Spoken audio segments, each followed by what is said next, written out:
Bonjour, bienvenue sur jean-pierre-villade.com. Je vous propose un nouveau tutoriel sur EBP Gestion Commerciale Pro OpenLine 2014 sur le paramétrage des frais de port. Ce tutoriel est valable également pour les versions 2012-2013. Le principe de ce tutoriel est de vous apprendre à paramétrer des frais de port en fonction, je dirais, de plusieurs possibilités, comme par exemple des frais de port avec un franco à partir, mettons, de 100 € ou avec des paliers de chiffre d'affaires. Donc vous allez voir comment mettre en place des frais de port qui vont se calculer automatiquement ensuite lorsque vous allez faire, je dirais, un devis, une commande ou directement une facture. Dans le menu paramètres, vous avez ici l'option frais de port dans le dossier divers.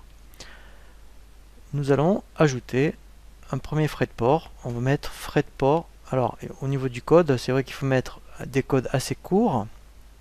On peut mettre FP pour frais de port, et là je vais mettre vente. Ici je vais mettre frais de port,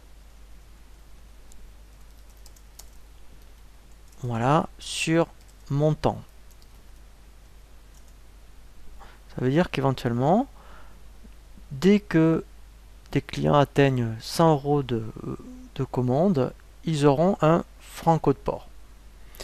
Alors, ici, vous voyez applicable, vous pouvez donc dire uniquement sur vente. Alors, ce qui est intéressant, c'est que justement, vous allez aussi pouvoir créer des frais de port pour vos fournisseurs. Donc, à chaque fois que vos fournisseurs ont des conditions de frais de port, vous pourrez ici paramétrer dans un premier temps la tarification et l'affecter ensuite à votre fiche fournisseur pour que après, effectivement, dans vos documents d'achat, les frais de port se calculent automatiquement. Vous avez ici non soumis à l'escompte, effectivement, ça, par rapport en tout cas à ce paramétrage.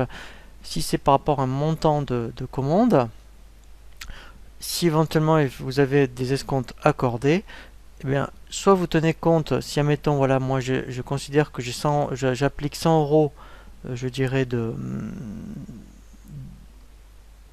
un franco à partir de 100 €, eh bien, effectivement, si en plus j'accorde un escompte, eh bien, je peux dire est-ce que je tiens compte de l'escompte ou pas dans le paramétrage de mes frais de port. Donc ici, vous avez tous les modes de calcul proposés par EBP. Donc, soit vous avez un montant fixe et là, vous mettez un montant et quel que soit, je dirais, le tarif du bon de commande, systématiquement, en tout cas, vous avez un port forfaitaire. Et dans mon cas présent, je vais prendre, mettons, un palier sur montant hors taxe facturée et ici, je vais dire donc, quand ma commande est inférieure à 100 €, j'ai, admettons, des frais de port de 6,90 €. Voilà.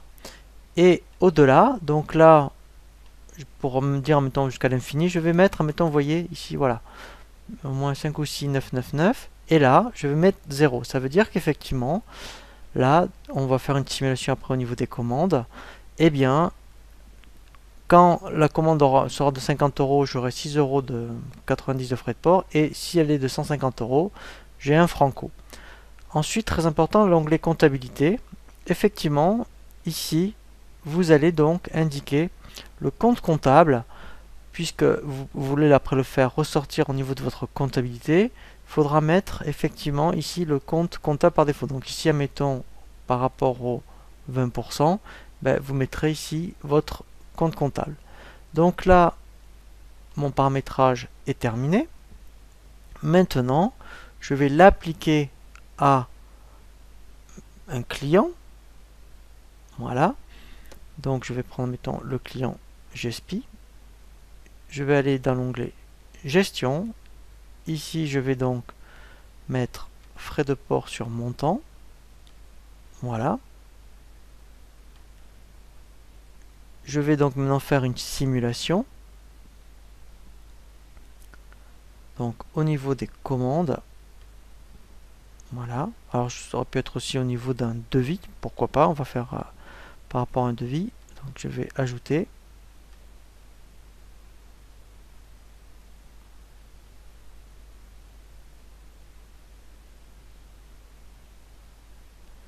Je vais chercher mon client GSP.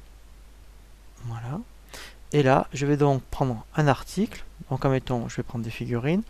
Donc, ici, voilà. Donc, vous voyez, il est bien de 39 euros. Donc là, j'ai bien 6,90 € de frais de port. Si je mets, admettons, 10 figurines, voilà. Vous voyez, en bas, automatiquement, j'ai bien un franco. Donc là, on le voit bien après au niveau du récap. Voilà. Donc ici, c'est bien indiqué. Donc là, vous voyez, c'est vraiment très très intéressant de paramétrer ici des tables pour les frais de port. Alors après, effectivement, soit vous faites comme ça, soit vous créez vraiment un article à part entière pour des frais de port. Mais là, c'est vrai, ce qui est fastidieux, c'est à vous d'activer ou de désactiver les frais de port.